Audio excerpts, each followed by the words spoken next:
साथियों, महापुरुषों के विचार ज्यादा लोगों तक पहुंचने के लिए सोशल मीडिया जैसे फेसबुक, व्हाट्सएप पर शेयर कीजिए। इशारा इस पुस्तक के लेखक है ज्योतिराव गोविंदराव फुले। इस पुस्तक में ब्राह्मण साहूकार लोग गरीब शूद्र अतिशूद्र लोगों को किस तरह लूटते, किस तरह उनको मारते पीटते थे, किस तरह मिर्ची का धुआं देते थे, गरीब शूद्र अतिशूद्र के बीबी को उसके पीठ पर बिठाते थे। ब्राह्मण लोग प्रजा को लकड़ी, कचरा, कूड़ा करकट, खटमल या किसी एक तरह के जानवर ही मानते थे। इसका वर्णन किया है। गरीब शूद्र अतिशूद्र लोगों की उस जमाने में कितनी दयनीय स्थिति होती थी, ये भी बताया है। सभी बुद्धिमान और वैचारिक साथियों का great Indian leaders unread book YouTube channel में स्वागत है। साथियों, सबसे पहले मैं सभी महापुरुषों को नमन करता हूँ। साथियों, आज के समय में हमारे लोग महापुरुषों की किताबें पढ़ते नहीं है। इसी वजह से उन्हें सही गलत, दोस्त और दुश्मन की पहचान नहीं होती। लेकिन हमारे लोगों को सही इतिहास मालूम होना चाहिए। यही सोचकर मैंने यह प्रयास किया और मैं सफल भी हुआ। साथियों, अब आपको किताब पढ़ना नहीं है, महापुरुषों की किताब में क्या लिखा है सिर्फ सुनना है और देखना है। आप सब मेरे इस कार्य में सहयोग करेंगे, ऐसी मैं आशा करता हूँ।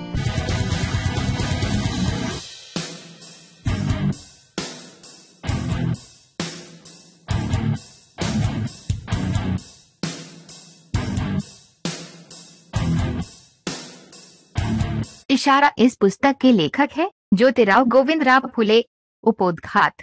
आर्य ब्राह्मणों में से पहला दीवा भीत सभ्य मनुष्य गृहस्थ के रूप में पूना का रहवासी होकर भी बम्बई वाला बनकर विद्वान श्रीमान महाराज गायकवाड़ सरकार को खोखला ज्ञान सिखाता है कि जाति भेद होने से भी अपने वांछित उद्देश्यों को वे जाति भेद बिल्कुल इस देश की उन्नति में रुकावट नहीं बन सकता। इसलिए ऐसे शूद्र अतिशूद्र विरोधी वाग्मी उपदेशकों के मतलबी खोखले पंडित उपनयन का हमें कुछ भी आश्चर्य नहीं हो रहा है, क्योंकि जाति भेद निर्मूलन से शूद्र अतिशूद्र लोग आर्य ब्राह्मणों द्वारा विद्या सीखने सिखाने के लिए किए गए ब्रह्म राक्षसी प्रतिबंधों का धिक्कार करेंगे। और जब वे सब जानकार जागृत विद्वान होंगे, उस समय भट्ट अब ब्राह्मणों के सभी को कर्म जाहिर होंगे। उनके मतलबी धर्म ग्रंथों को कोई भी छुएगा तक नहीं। 18 वर्णों में ब्राह्मण वर्ण श्रेष्ठ समझकर कोई भी उसकी किसी भी प्रकार से एक भी चलने न देगा। धोत्या को बदिया ब्राह्मणों को कोई फुकट फाकट घी रोटी का भोजन नहीं देगा। मतलबी तबलची ब्राह्मणों को कोई सम्मान नहीं देगा। झूठ मूठ करने वाले ब्राह्मणों को कोई दरवाजे पर भी खड़ा नहीं करेगा। लेकिन आर्य ब्राह्मणों में से दूसरा शंकराचार्य के बराबरी का विद्वान छोटी बड़ी सभाओं में उछल उछल कर ये कहते फिरता है कि पिछले 30 साल की तुलना में सभी शूद्र किसानों की स्थिति अच्छी है। लेकिन उसके इस हिम्मत पर हमें बड़ा आश्चर्य हो रहा है, क्योंकि शूद्र किसानों से वसूल किए गए लगान से हमारे अंग्रेज सरकार ने लाखों रुपया खर्च करके भेंट ब्राह्मणों को विद्यादान किया। लेकिन उसका परिणाम औंधे घड़े पर सागर उड़ेलने जैसा हुआ है, क्योंकि हजारों साल से खुनसी आर्य ब्राह्मणों ने बनावटी झूठे नाटे अपने दम के माध्यम से अज्ञानी शूद्र किसानों पर चारों ओर से जुल्म और सितम ढाए हैं। लेकिन उनके सभी दांव पेच उनके दम के सिद्धांतों, उदारवादी यूरोपियन ग्रंथकारों द्वारा लिखित ग्रंथों की खोज के आधार पर बेबुनियाद सिद्ध हो रहे हैं, ढकोसले साबित हो रहे हैं। यूरोपियन अमेरिकी दयालु लोगों ने अपने जेब का पैसा खर्च करके इस अभागे देश में भेजे हुए ईसाई मिशनरियों के द्वारा शिक्षण प्रसार के कार्य की वजह से अज्ञानी शूद्र किसानों की स्थिति में कहीं कहीं मामूली सा परिवर्तन हो रहा है। मतलब इन 30 वर्षों में शूद्र किसानों पर होने वाला ब्राह्मणों का दम रूपी जुल्म कुछ मात्रा में कम हुआ है। इस बात को खुले रूप से कबूल करने की लज्जा जिन लोगों को होती है, वे टाल मटोल करते हुए कहते हैं कि पिछले 30 साल की तुलना में आज किसानों की स्थिति अच्छी है। भाइयों, ये धूर्त लोग हमारे अज्ञानी शूद्र किसानों की बनावटी भाषा अनुभवी गवर्नर जनरल जैसे नौकर आदमी को समझाने के लिए इस्तेमाल करते हैं और समय काट लेते हैं। क्या आप बता सकते हैं कि ब्राह्मणों के किसी एक भी परिवार में अपने बीबी बच्चों के साथ हम शूद्र किसानों के बीबी बच्चों की तरह लहलहाती धूप में बरसात पानी में भूखे प्यासे खेती का काम करने का हुनर मालूम है? क्या इन सभी ब्राह्मणों में से किसी एक ने भी सोन खत्ते की टाली सर पर ढोकर पेड़ पौधों के पेड़ी में डाला है? इनके भाई बिरादरी के लोग हम शूद्र किसानों के खून पसीने के 20-20 रुपए के गोदान प्रतिदिन ले जाते हैं और नर्तकियों पर चढ़ावा चढ़ाते हैं, किंतु इसके बारे में बोलने की हिम्मत किसी भी ब्राह्मण में नहीं है। खैर, उनका ये कहना प्राचीन काल में गाय बछड़ों के झुंड के साथ साथ जहाँ जहाँ घूमने वाले, पेड़ों की छाल कमर को लपेटकर पनकुतियों में रहने वाले, कंदमूल आदि खाकर अपने पेट का गुजारा करने के लिए जंगल जंगल भटकने वाले बर्बर जंगली आर्यों की तुलना में आज के आदिवासी भिल्ल, केवट, चमार, भंगी, महार, मातंग आदि पिछड़े समाज के लोगों की स्थिति अच्छी है, ये कहने जैसा है। भाइयों, ये मतलबी विद्वान ब्राह्मण पुनः अज्ञानी देव भोले शूद्र अति शूद्र किसानों के उत्थान के रास्ते में ब्रह्म घपला करना चाहते हैं। इसलिए उनका नग्न स्वरूप स्पष्ट करने के लिए, शूद्र आदि अतिशूद्र लोगों को उस खतरे से आगाह करने के लिए और ब्राह्मण पंडा पुरोहितों की खतरनाक साजिश से बचने के लिए छोटी सी किताब को इशारा नाम दिया है। ज्योतिराव गोविंदराव फुले, तारीख 1 अक्टूबर 1885। इशारा। जिस तन लागे वही तन जाने, बीजा क्या जाने गभारा रे। इस हिंदुस्तान देश की स्थिति के बारे में साधारण विचार करें तो हम लोगों को ये समझ में आएगा कि इस देश पर प्राचीन काल से जिन जिन लोगों ने आक्रमण किया, उनमें से अधिकांश लोगों का आक्रमण यहाँ के मूल निवासी शूद्रादि शूद्रों के लिए लाभकारी ही रहा है। उनका आक्रमण शूद्रादि शूद्रों की स्थिति में दिन ब दिन सुधार का कारण ही बना है। उनके आक्रमण से ईश्वरवान में इस तरह की बहुत कम बातें हुई है। सबसे पहले ईरानी लोग, मतलब जो फिलहाल सारे हिंदुस्तान में आर्य ब्राह्मण नाम से प्रसिद्ध है, उन लोगों ने इस देश पर आक्रमण हमला करके अपनी बर्बर सत्ता कायम की। इस बात को प्रमाणित करने के लिए परशुराम की राज सत्ता का उदाहरण पर्याप्त है। बाद में उन्हीं लोगों ने मन चाहे वैसे सब प्रकार के स्वहितों को ध्यान में रखकर मनु संहिता जैसे कानून बनवाए। उन कानूनों को विशेष आधार प्रदान करने के लिए डोम का आधार देकर उस समय के अज्ञान रूपी घने अंधकार में डूबे हुए शूद्राति शूद्रों में उस मनु संहिता को प्रसारित करने में सफलता प्राप्त की। आगे कुछ समय बीत जाने के बाद इस देश पर मुस्लिम लोगों ने अफगान और मुगल आक्रमण किया। उसी प्रकार यूरोप के डच, पोर्तुगीज, फ्रेंच लोगों के आक्रमण हुए, लेकिन उनके आक्रमण कुछ बहुत महत्वपूर्ण मानने लायक नहीं है, क्योंकि उन लोगों की सत्ता इस देश में बहुत ही कम जगह पर है और उनकी सत्ता अल्पकाल में ही समाप्त हो गई। उनकी सत्ता से प्रजा को न तो विशेष सुख प्राप्त हुआ है और न तो विशेष दुख भी। ऊपर जिन आक्रमणकारियों के बारे में कहा गया है, उनमें से पहले दो मतलब आर्य ब्राह्मण और मुस्लिम आक्रमण, इनसे यहाँ की मूल निवासी शूद्राति शूद्र प्रजा को, यहाँ और आगे भी प्रजा शब्द का अर्थ शूद्र आदि अति शूद्र लोग समझना चाहिए, बेहद कठिनाइयों को बर्दाश्त करना पड़ा है। इसमें कोई संदेह नहीं है कि वे विदेशी आक्रमण स्वयं छल, कपट, मत्सर, क्रूरता, स्वार्थ, द्वेष आदि दुर्गुणों के केवल साक्षात पुतले ही थे। उन्होंने अपने स्वार्थों की सफलता के लिए ही अपने हाथों में राज सत्ता रूपी महाभयंकर चाबुक को रखा और समय समय पर उन्होंने इस देश की गुलाम बनाई हुई प्रजा के बदन पर बड़ी बेरहमी से मारने का काम किया। उस समय उन्होंने प्रजा को जो बातें हित चिंतक और सुखदायी है उनकी परवाह न करते हुए प्रजा का किस किस तरह से उत्पीड़न किया जाए, इसी के बारे में सोचते थे, इसी में माहिर थे। इतिहास की ओर देखने से ये जान पड़ता है कि कई लोगों ने किसी मिथ्या और साधारण कारणों के लिए सैकड़ों प्रजा को त्रस्त करके अंत में उनको बड़ी बेरहमी से जान से मार डाला। कई लोगों ने अपनी दुष्ट काम वासनाओं की पूर्ति के लिए प्रजा की कुलीन, पवित्र और सुंदर महिलाओं की जुल्मी अभिलाषा की छोटे छोटे मामूली अपराधों के लिए प्रजा को बेहाल करके उन्हें देहांत तक की शिक्षा दी गई। उस समय प्रजा को शिक्षा देने का तरीका भी बड़ा विलक्षण और भयंकर था। उसके संबंध में केवल सुनने से भी उनका दिल डर के मारे कांप उठेगा और उनसे तनबद्ध पर रोंगटे खड़े होंगे। फिर सुनने वाला आज के युग का कोई भी आदमी क्यों ना हो। देखिए, किसी भी प्रजा को सूली पर चढ़ाना ये कितना घोर अमानवीय कृत्य था। सूली के सुई जैसी नोकदार टोक पर उसको बिठाकर वरना उस आदमी के सर को छेकर बाहर निकालने तक नीचे खींचना, यह तो निर्दयता की कितनी चरम सीमा हुई। उसी प्रकार उसके शरीर को चाबुक या गीली लकड़ी से पीटकर पूरे तन बदन से खून बहने तक मारना, फिर उन जख्मों पर नमक या इमली का पानी छिड़कना जिससे उसको भयंकर पीड़ा बर्दाश्त करना पड़े, और फिर वही किस प्रकार से तड़फड़ा के किस तरह से तिल मिला रहा है ये देखना, या फिर कभी उसकी मूठ बांधकर उठाना फिर पटकना, या फिर हाथी को चंड बनाकर उसको उस हाथी के पांव को बांधना और उस हाथी को पथरीले रास्ते से घुमाना दौड़ाना। याद कीजिए उस घटना को जब प्रख्यात और पराक्रमी विट्ठोजीराव होलकर जैसे वीरों की नमकहराम पेशवाओं ने किस तरह की बुरी स्थिति की थी, या उनके मुंह में तेल, सिंदूर या सीसा गर्म पिघला हुआ कान में डालना आदि शिक्षाएं केवल द्वेष के कारण या मामूली अपराध के कारण प्रजा को सहनी पड़ती थी। कुछ ही दिनों पहले की बात है, मतलब आर्य ब्राह्मण के अंतिम वंशज राव बासी के कार्यकाल का अंत होने तक किसान लोग लगान देने में यदि थोड़ी भूल जाए तो उन्हें धूप में गर्दन को घुटनों तक और हाथ के पंजे को पांव की उंगलियों को छूने तक झुककर रहना पड़ता था और उनकी पीठ पर एक बड़ा पत्थर रखा जाता था। कभी कभी उस किसान की पीठ पर उसके औरत को बिठाया जाता था। नीचे से उसको मिर्ची का धुआं दिया जाता था। तात्पर्य, उस समय प्रजा को क्लेश देने के काम में जो कुछ सुधार हो गया था वह अन्य देशों की प्रजा के दुखों से तुलना करके देखा जाए तो इन्हें ही प्रथम दर्जे का बख्शीश दिया जाएगा। उसी तरह कभी कभी ऐसा भी लगता है कि ब्राह्मण जाति के लोग प्रजा को किस तरह से चूसा जाए, उन्हें किस तरह से ज्यादा दुख दिया जा सकता है, इसके लिए कौन सा तरीका अपनाने से उनका अहित होगा, इसके लिए दिन रात वे अपने धर्म शास्त्रों का एक भाव से, एक निश्चय से, जैसे कोई अध्ययन पठन पाठन तो नहीं कर रहे थे।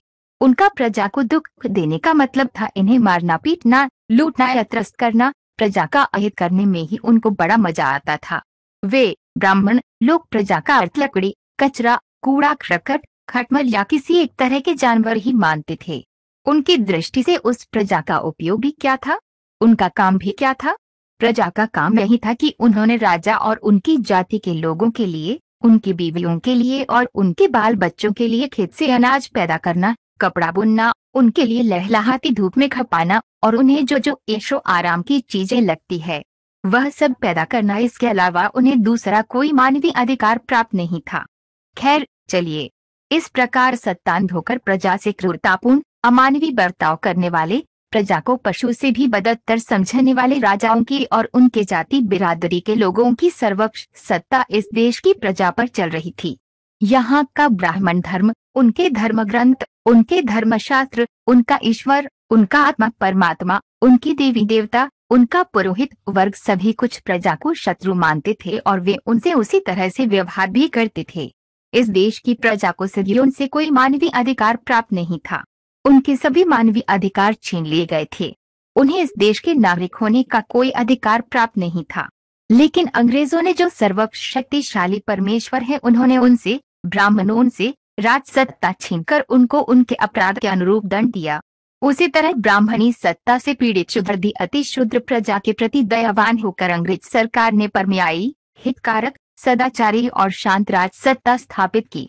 इसलिए प्रजा उस प्रभु की बड़ी ऋणी है और उनकी दिन रात ऐसी प्रार्थना करती है कि हे प्रभु, हमारे लिए इस राजसत्ता को दीर्घकाल तक रहने दे, क्योंकि इस राजसत्ता के कारण ही प्रजा को पहले की राजसत्ता, ब्राह्मणी सत्ता में जो द्वेषपूर्ण जुल्म धर्म के संबंध में और दूसरी कई बातों के संबंध में जबरदस्ती जुल्मों से प्रजा एक बार मुक्त हो गई। इस राजसत्ता में उन्हीं बातों को प्रोत्साहन मिला है जो किसी भी तरह दूसरों के लिए अहितकारी नहीं है, बल्कि ज्यादातर हितकारी ही है। पहले की राजसत्ता में प्रजा द्वारा कमाई हुई धन दौलत इन लुटेरों के कारण असुरक्षित थी। इन्हीं के कारण प्रजा को जानमाल का खतरा सदा ही रहा है। इतना ही नहीं तो प्रजा को बड़े बड़े सरदारों, अधिकारियों, सामंतों, सरंजामदारों से तथा राजाओं के पेंधारी लोगों से भी आमतौर पर डर लगता रहता था। मतलब प्रजा को अपनी मेहनत से कमाए हुए पैसे का उपभोग लेने में या कमाई को बचाकर रखने में सदा भय ही लगा रहता था। इसलिए दिन ब दिन उनकी हिम्मत टूटती जाती थी और वे आलसी, निष्क्रिय होकर दरिद्रता से त्रस्त हो रहे थे। लेकिन फिलहाल इस राजसत्ता में स्वयं मेहनत से प्राप्त किए हुए पैसों को कोई खतरा नहीं है। इसलिए लोग अपनी कमाई का चाहे जो उपभोग ले सकते हैं, अपनी कमाई को बचाकर रख सकते हैं। उन्हें उस कमाई को अपनी इच्छानुसार उपयोग करने की भी स्वतंत्रता है। तात्पर्य, उस संपत्ति पर उनकी पूरी मलकियत होती है। इसलिए प्रजा ने अपना सारा आलस छोड़कर रुपया पैसा कमाने के लिए कई कोशिशें जारी रखी है। जिधर देखिए उधर इस सरकार ने प्रजा के कल्याण के लिए कई कोशिशें करके कुछ सुधार भी किए हैं। उसी तरह प्रजा के सुख में वृद्धि करने के लिए कई योजनाएं लाई गई है।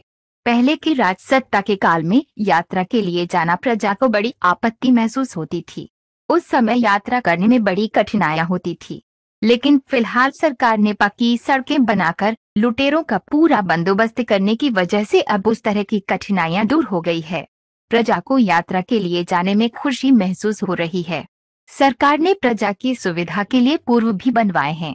बड़ी बड़ी पाठशालाएं शुरू की है, अस्पताल खोले हैं, सभी जाति धर्म के गरीबों के लिए धर्मशालाएं बनाई है। इस तरह इस राजसत्ता ने सैकड़ों कार्य किए हैं। लेकिन उन सब में फिलहाल सरकार ने जो कुछ काम प्रजा के लिए हाथ में लिए हैं वे बहुत ही अच्छे हैं, तारीफ काबिल है, सरकार को दीर्घकाल तक के लिए भूषण है। क्या उन कार्यों का महत्व बहुत विशेष मानना चाहिए, किंतु उन कार्यों को सरकार ने शुरू करने की वजह से सदियों से दरिद्र अवस्था से दबे कुचले प्रजा को आज उन्नति करने की स्थिति प्राप्त हुई है। आप पूछेंगे कि वो कौन सी अवस्था है, तो मेरा जवाब होगा कि उन्होंने जगह जगह पर पर्वतों के इर्द गिर्द की बड़ी बड़ी खाइयों को बुझाकर बड़े बड़े विशाल पानी के तालाब सागर बनवाए हैं। सुंदर कैनाल निकाले गए। सरकार तालाब और सागर का जल कैनाल के द्वारा किसानों के खेतों तक पहुंचा रही है, जिससे लगातार खेती का काम चलता रहे। जहां प्रजा को पीने के लिए पानी भी नहीं मिल सकता, वहां उस समस्या को समाप्त कर देने की और सरकार प्रयास कर रही है। अपने देश में इस तरह के काम की बहुत दिनों से गरज थी, वह ईश्वर की कृपा से बड़े जल्द ही पूरी हुई। ब्राह्मणी राजाओं ने सैकड़ों साल तक प्रजा के ऊपर कर लगान का कमरतोड़ बोझ लाकर करोड़ों करोड़ रुपया खा गए, लेकिन उसका एक छदाम तो कम से कम ईश्वर की सौगंध खाकर उनके कल्याण के लिए खर्च करना था। लेकिन अफसोस है, प्रजा की ओर से वसूल किए पैसे का उन्होंने जिस तरह गलत उपयोग किया, वह सभी बातें बयान करने में हमें स्वयं लज्जा आती है। उन्होंने अपनी जाति के ब्राह्मण पंडा पुरोहितों के लिए जगह जगह पर देवी देवताओं के नाम संस्थानों मठों मंदिरों की स्थापना करके वहां उन्होंने उनके लिए भी अन्न छत्र भी शुरू कर दिए। प्रजा की ओर से पैसा वसूल होते ही तुरंत बाद ब्राह्मण भोजन के निमित्त संस्थान के लिए 2 लाख रुपया, फलने संस्थान के लिए 50,000 रुपया, इस तरह के प्रस्ताव करके पैसा बांट दिया जाता था। हर दिन पर्वती जैसे संस्थान मंदिर पर आज क्या है, तो सिर्फ ब्राह्मणों की घी रोटी का और ऊपर से 10-10 रुपया दक्षिणा दिया गया। आज क्या है, ब्राह्मणों को लड्डू का भोजन और ऊपर से 20-20 रुपया दक्षिणा दिया गया। आज ब्राह्मणों को केशर भात का भोजन और ऊपर से हर एक को मुट्ठी भर के रुपया दक्षिणा दिया जाता था। इसके अलावा कई ब्राह्मणों को शाल जोड़ा, कईयों को साफा, कईयों को धोती जोड़ा, कईयों को इच्छानुरूप वर्षासन देने की नियुक्तियां होती थी। इस तरह हर दिन ब्राह्मणों को इच्छानुरूप पर्याप्त मात्रा में भोजन दिया जाता था और ऊपर से बेहिसाब दक्षिणा और बख्शिश दिया जाता था, जिससे प्रजा को बहुत ही कष्ट सहने पड़ते थे।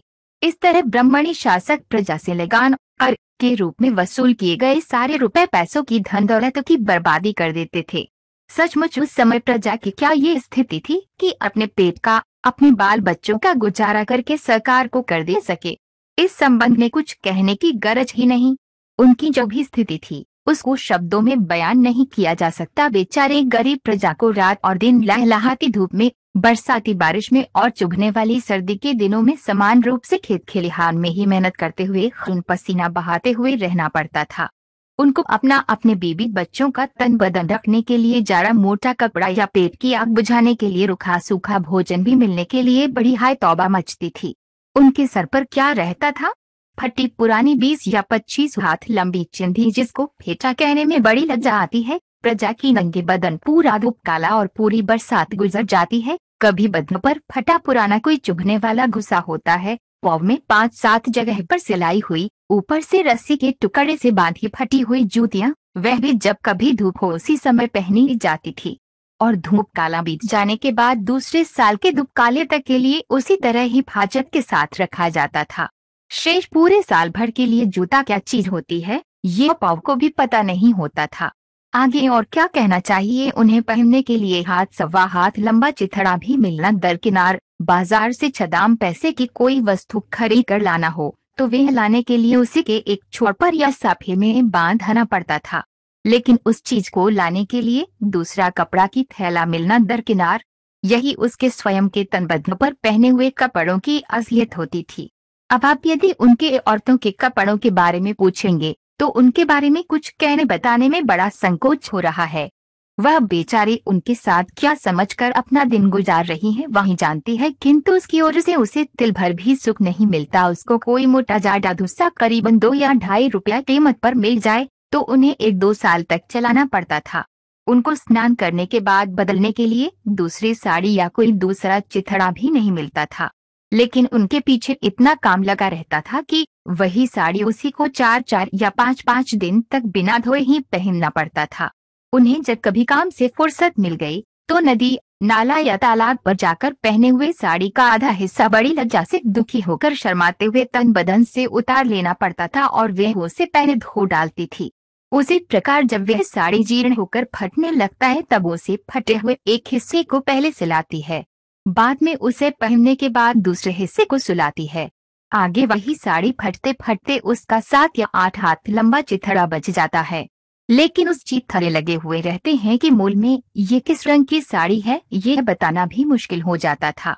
इस तरह उनके तन को अपर्याप्त साड़ी का चिथड़ा बड़े ढंग से पहनकर सर पर गोबरियों का टोकन रखकर भरे बाजार में जाना पड़ता था। अफसोस, ये कितने दुख की बात है, सच बताइए। ये हकीकत बयान करते समय सचमुच में शूद्र लोगों के दिल के टुकड़े टुकड़े होते होंगे, इसमें कोई शक नहीं। उन्हें ऐसा लगता होगा कि हम लोगों ने फिजूल जन्म ग्रहण किया है। बेहतर होता यदि हम पैदा होते ही मर गए होते, लेकिन अपनी आंखों से अपनी औरतों की ये बेहाल देखना बेकार है। एक बार मनुष्य अपने लिए कोई भी मुसीबत हो, तन को किसी भी प्रकार की पीड़ा क्यों न हो, फिर भी वे यह सब सह लेगा, लेकिन अपने प्रियजनों का हाल होता हो तो वह कभी भी रह नहीं सकता। वहाँ तो देखते ही देखते केवल मरा हुआ हो जाता है। यदि उन्हें ऐसा लग रहा हो तब भी वे गरीब लोग कर भी क्या सकते हैं। पूरी तरह से निराशा छाई हुई थी, निरुपाय थे। ठीक है, उन्हें खाने पीने के लिए भी कुछ अच्छा मिल जाता है, इसके बारे में ख्वाब में भी कल्पना नहीं की जा सकती की थी। हर दिन ज्वार की, बाजरे की या जोंधले की रोटी केवल नमक के साथ, कभी हरी लाल मिर्ची के साथ या प्याज के साथ खाना पड़ता था। कभी सब्जी के लिए यदि तेल मिल जाए तो नमक मिलना मुश्किल था, नमक मिला तो मिर्ची मिलना मुश्किल था। कभी ज्वार की जोंधाले की कनकी भूनकर उसका सत्तू बना करके खाते पीते थे। कभी कभी केवल पत्ती वाली सब्जी भाजी को उबाल कर खाते थे। कभी कभी जंगल के उदुम्बर, गुलर खाकर उसी के सहारे अपना गुजर बसर करते थे। कभी कभी तो सिर्फ पानी पीकर और पेट को रस्सी से बांधकर खेत खलिहानों में खून और पसीना बहाते रहते थे। इस तरह दरिद्रता से पीड़ित को प्रजा को रुपया पैसा, बड़ी मेहनत से कमाया हुआ पैसा कर द्वारा छीन करके उसकी व्यवस्था ऊपर का ही मुताबिक अपने जाति बिरादरी की ब्राह्मणों को भोजन देने में ही फूंक दिया जाता था। यही बड़ी निंदनीय और कुधर्म नीति की बात थी। उस पैसे का करीब कुछ अंश भी यदि इस प्रकार के तालाब, सागर, बांध के कैनाल बनाने में या उसी प्रकार के दूसरे अच्छे कामों में खर्च किया होता और शेष रुपया पैसा आर्य ब्राह्मणों की मस्ती, अय्याशी और निठल्लेपन को बढ़ावा देने में खर्च किया होता, तभी उसे प्रजा का बहुत बड़ा कल्याण हुआ होता। प्रजा अन्न वस्त्रों के लिए न घर की न घाट की बनी होती। ब्राह्मण और ब्राह्मणग्रस्त राजाओं के नाम को भी कलंक न लगा होता। उन्होंने किसानों के खेतों में इस तरह से मतलब कैनाल आदि खुदवाकर पानी पहुंचाने की व्यवस्था की होती तो उनके खेतों में हरियाली ही हरियाली छाई हुई रहती। समय समय पर अनाज की फसलें के बाद फसलें आती और इस तरह से किसानों में बड़ी आसानी से पहले से दुगुना चौगुना कर महसूल देने की सामर्थ्य आई होती। उससे पंडा, पुरोहित, सत्ताधारी और ब्राह्मण लोग मन चाहे लड्डू का भोजन खाकर उठने के बाद उनको भली मोटी दक्षिणा देने की सामर्थ्य भी आई होती। ब्राह्मण पंडे उठने तक भोजन कर सकते थे। जो ब्राह्मण पंडा जितने लड्डू खाएगा उस हर किसी को हर लड्डू के लिए जहाँ 10-10 रुपए इनाम लगाने के लिए मिलते थे, वहाँ 20-20, 30-30 रुपया भी देने का सामर्थ्य प्रजा में आया होता। किंतु स्वार्थी, धूर्त स्वहित बुद्धि की वजह से या अपने स्वजातीय स्वार्थी भावना की वजह से ये विचार उन्हें सुझा नहीं। उस समय कैनाल वगैरह होने की वजह से किसानों की बहुत ही बुरी हालत होती थी, जिसका परिणाम अभी उन लोगों में सैकड़ों गरीबों को भोगना पड़ रहा है। अभी भी जिन जिन देशों में खेती के काम के लिए पानी खेतों तक पहुंचाने के लिए कैनाल नहीं खुदवाएंगे, उन देशों के किसानों को खेती के काम के लिए पानी की बहुत ही असुविधा है। यही कहना चाहिए वहाँ के किसानों को अपने किसानी काम पर निर्भर अपनी दरिद्री अवस्था में देश में कैनाल होने तक गरीबी से मुक्त होने के लिए दूसरा रास्ता भी नहीं है। यहाँ के अधिकांश लोग जानते हैं कि नई सरकार के देश में किसानी काम अधिकांश मात्रा में कैनाल पर ही चल रहे हैं। उसी की वजह से वहाँ के किसानों की स्थिति भी बहुत ही अच्छी है। उसी तरह इस देश में निजाम सरकार के राज्य में जहाँ जहाँ कैनाल है वहाँ वहाँ कुनबी लोग खा पी कर सदन है। लेकिन पहले के जमाने में खेतों को आसान तरीके से इस तरह समय समय पर पर्याप्त पानी पहुँचाने की सुविधा न होने की वजह से इस देश के विभिन्न प्रदेशों के कुनबी आदि किसानी करने वाले लोगों पर बहुत ही भयानक मुसीबत आती थी। खेती बाड़ी का काम पानी पर ही बहुत ज्यादा निर्भर करता है। इसलिए खेती के लिए पानी है तो किसानों का सब कुछ है, और यदि खेती के लिए पर्याप्त पानी नहीं है तो बेचारे किसान हर सुख सुविधा से वंचित हो जाते हैं। क्योंकि यदि उन्हें पानी की सुविधा अनुकूल है तो खेती कैसी भी हो, चाहे पथरीली हो, बालुकामय हो, तब भी वे किसान उसमें अनाज पैदा कर सकते हैं।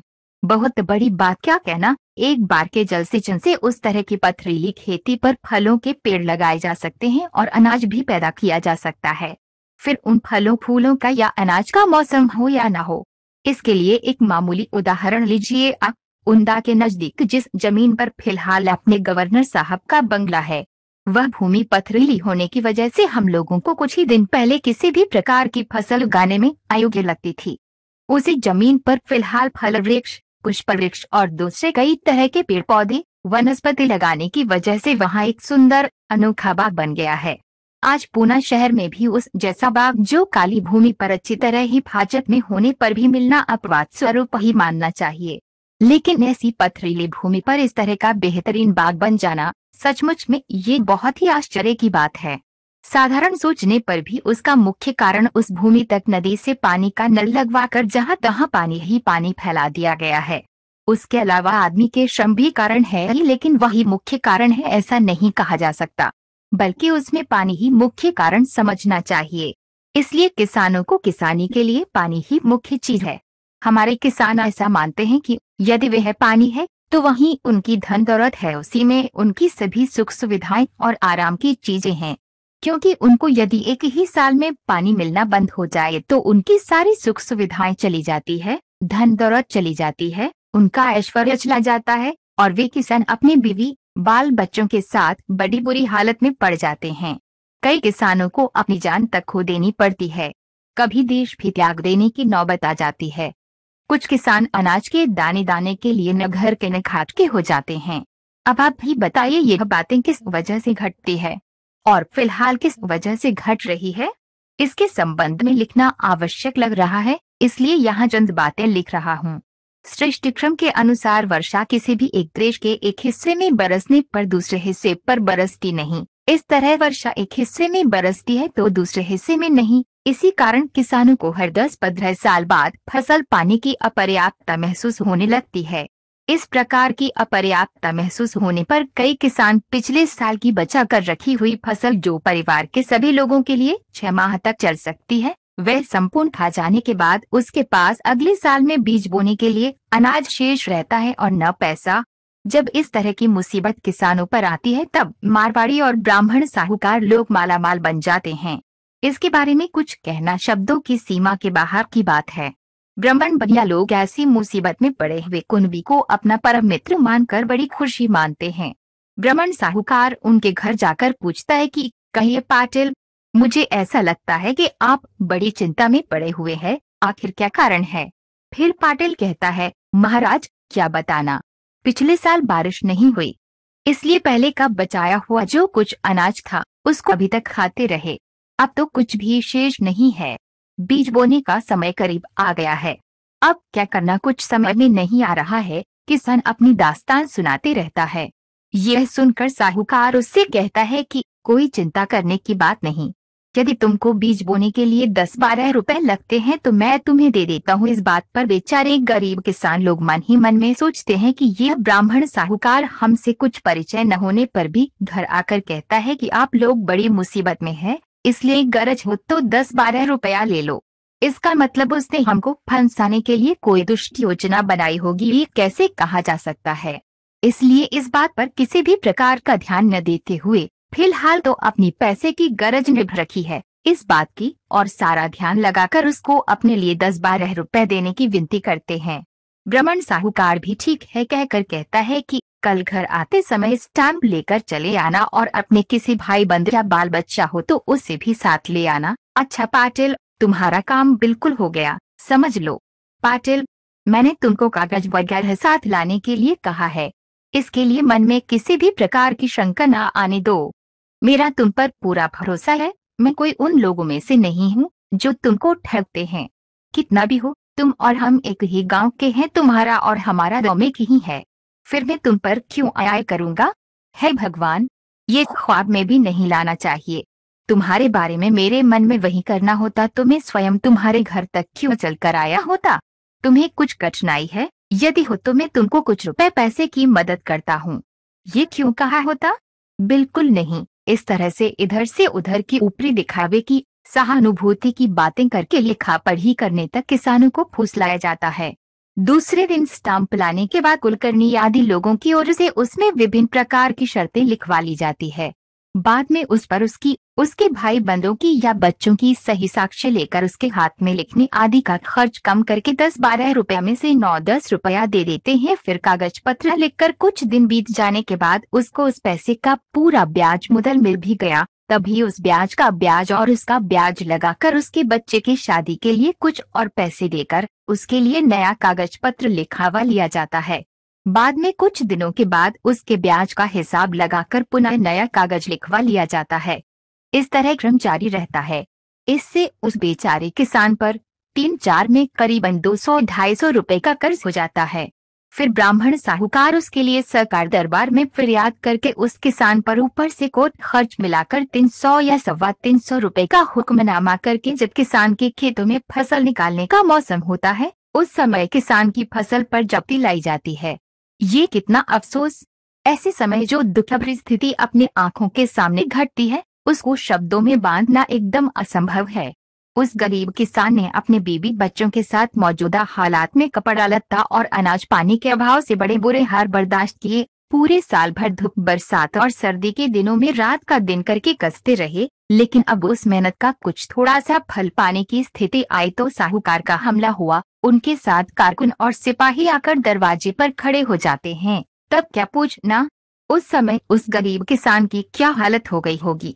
किसान और उसके परिवार के लोग मन ही मन सोचते हैं कि ये साहूकार हम सबका यमरूपी ब्रह्म राक्षस डरावना रूप धारण करके अपने इन दूतों के साथ हमारा जान तो लेने नहीं आया। बेचारे बाल बच्चों के रोने धोने का एक ही हो हल्ला शुरू हो जाता है। औरतें घबराकर आंखों से आंसू बहाने लग जाती है। उन सब पर एक तरह से दुखों का पहाड़ टूट पड़ता है।